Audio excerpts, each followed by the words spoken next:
Jacob, in the game on Saturday, it didn't seem like that you and Oscar got a lot of help down low with Kessler. He got all those dunks. I just wondered what was that all about, and what do you guys need to do better to get a little bit more help? It was just miscommunication. Um, we were too focused on our individual person who we were playing instead of playing team defense. And I was a part of that. I gave up, I think it was 2 or 3 lobs that I shouldn't have given up, and that's on me. But um, yesterday we went over what we could do better to stop lobs, and that's what we're always going to do. We're going to watch film and see how we could better ourselves. Yeah, Cal has said at the very beginning of the year about the importance of communication, and it seems like there are still some of those issues. Do you feel like that this team is talking enough out there on the court?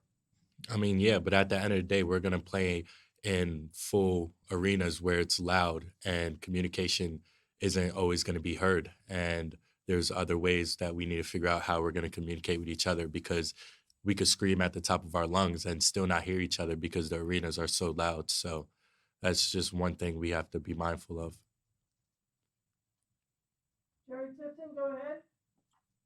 Yeah, Jacob, speaking of that, Xavier's twice now run into back screens, and Oscar said he screamed, but the arena was so loud, Xavier couldn't hear him. What's the counter move to that for you guys? Like you said, the arena was loud, but we have to protect ourselves. We got to protect our teammates. And if that's being up where the screen is happening and yelling at Xavier saying the screen is coming, then he has to do that. I guess he wasn't close enough for Xavier to hear him, but that just means getting closer and being more aware of your surroundings. And I also wanted to ask you about Shaden Sharp. Where is he at right now? How difficult, Jacob, do you think it is for anybody to come in middle of the season and try to catch up? It's very difficult, but he's coming along.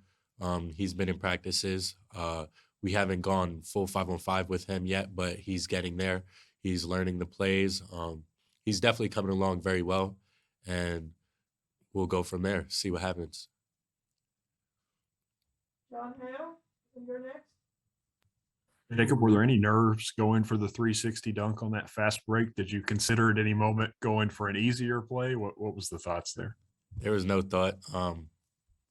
I could dunk the ball very well. I could jump very high. Doing that 360 dunk was like doing a regular one-handed dunk for someone else.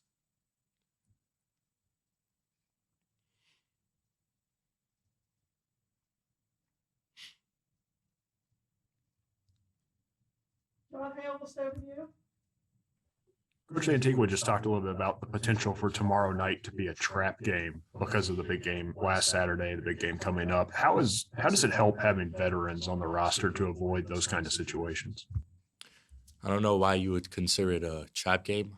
They're a very good team. I don't know their record, but they have been winning games, and they're very physical.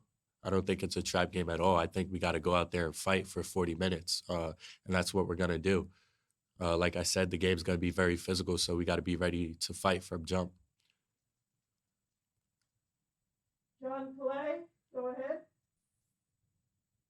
Jacob, when you guys met for practice yesterday after the Auburn game, what was the mood of the team? Were you guys angry at the loss, or did you feel like there were some good things to take from it, considering that Ty was out for so long and Samir was out for a stretch? What was the mood of the team yesterday? I'm not the type to make excuses, but when Ty got hurt, it changed the whole speed of the game. We were up, and I believe if Ty didn't get hurt, we would have won that game 100%. And things happen, and we have to move forward from it. We definitely fought for 40 minutes. A lot of things didn't go our way, but we kept fighting. And like I said before, it just shows the type of team we are. We're going to always fight no matter what comes our way. And we weren't happy with the outcome, but we just got to learn from it, get better, and just move on. Jerry Tipton, go ahead. Yeah, Jacob, one other thing about the 360 dunk. How old were you, or when did you first do that in a game? And have you thought about maybe extending beyond 360, add some more degrees to it? So actually, like fun fact, my first college points at Rhode Island, my first college points was a 360 dunk. So there's something to that. But I don't know. If I'm in the mood to do something different on a fast break, I will. But right now, we'll keep it there. And I wondered this, we've asked you guys this again and again, but you mentioned Ty going out being significant. What about Sabir being shook up or in the LSU game hurt? What kind of impact do you think that has on you guys? It just sucks. Injuries suck. The LSU game, if Xavier didn't get hurt, I believe 100% that we could have won that game. And like I said, if Ty didn't get hurt, we could have won the Auburn game. But things happen. We got to learn to just adapt and figure out a way to win. And we did it those two games, but it's okay. We learned from them. Like I said, we watch film, see what we could do better, and worry about the next game coming up. Kyle Tucker, go ahead.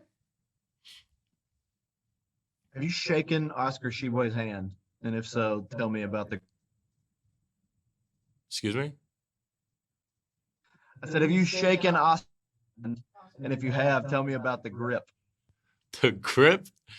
Oh boy. I know that obviously helps him rebounding, I guess is what I'm getting at. People talk about his hands and Right. No, he definitely has big hands. They're very bulky. But I mean, I have big hands too, so it's not really different. But yeah, I think his big hands definitely help him grab more rebounds. John Wong, go ahead. Jacob, I assume that as a basketball player, everybody wants to get out there on the court and play. I know with Shaden, there's so many other factors that go into his decision, but do you get a general sense that he really wants to get out there and play? He's young. I think he's taking it day by day. I don't think he's worried about any of that. I think he's just worried about getting better every day. And I see him in the gym all the time. He's working hard. And right now, I think he's just going with the flow of things. When his time comes, his time comes. I don't think he's really worried about anything else but getting better every day.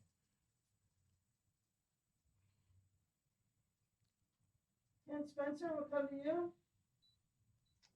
Yeah, Jacob, if you guys don't have Xavier and Ty tomorrow night, how different does that make you? Do you guys have to play a different style without those two on the court at the same time? I mean, yeah, if they're not on the court, yeah, we'll definitely play a different style. But right now, we're focused on today, what we're going to do in practice, how we're going to focus on preparing for this game. If we don't play without them, yeah, we're going to have to play different. But hopefully we play with them. Jerry Tipton, finish us off. Yeah, Jacob, I wondered, Coach O was talking about how he hopes the fans are there tomorrow night and it's really energetic. They're really, how much do you think the fans at Auburn or LSU and some of the other places impacted those games? The fans at Auburn were very loud.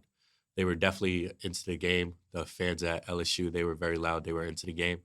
But I know BBN is going to be there. BBN has always been there for us, and we appreciate all the fans that come to the games.